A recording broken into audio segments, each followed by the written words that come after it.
Hi, I'm Vicky Benzing. This is my Lancair Legacy, powered by a Continental 550 engine. It holds about 63 gallons of gas, maybe 64. Each tank holds about 32 gallons. If I'm in racing mode, it's holding about 10 gallons, or I only have it about 10 gallons aside if we're racing.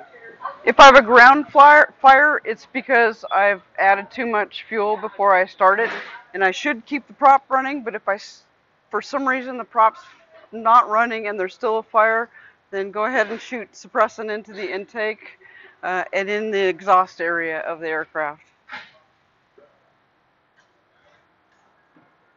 If the ground fire is if there's a ground fire and the prop is running, it will go out. So just stand back while the prop's running. This is the aircraft canopy. It hinges from the front. You open it by twisting the handle down, lifting up. If for some reason you can't get the canopy open, be sure to break it because the canopy is worth far less than my life. So I should add that there is a pressurized seal here, and if you have a hard time opening the canopy because the seal is pressurized, just stick a knife into this area and depressurize the seal by cutting it. Okay, once the canopy is open, to get me out of my harness, it's simply twisting the harness and it will release. Uh, I don't normally wear a parachute, but if I do wear a parachute, you can grab the parachute to lift me out. Otherwise, just grab me by my fire suit. I'll be wearing a fire suit if I'm racing. Okay, so the airplane will be powered up with these switches, likely this switch and this switch will be on. If all the switches are all the first bank of switches are in the down position, everything will be off. The mags, of course, that would be the both on position that it would be running in. You can shut them off there.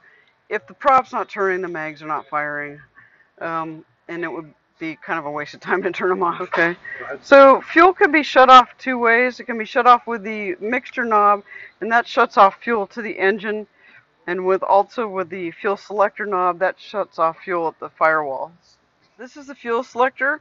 It's currently on the left tank. I'm switching it to the right tank. To switch it to off, you have to lift this up and then push it over, which I hardly ever do. So I think it's very tough. There we go. That's in the off position.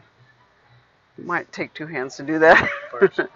Okay, I have a fire bottle in the back. It's a good sized fire bottle, and it runs to the engine compartment and underneath the panel. If there's smoke or fire in the cockpit, I will likely have already pulled the fire suppression system. But if you need to pull it, there's a pin here that you will need to pull, and then you just pull it straight out, and it will light off the bottle that's in the back. The pin on the bottle should already be pulled before racing. So, in the event that the airplane flips over, the tail is light, so get a bunch of people to try to lift the tail up and create some space to open the canopy or to at least break it open.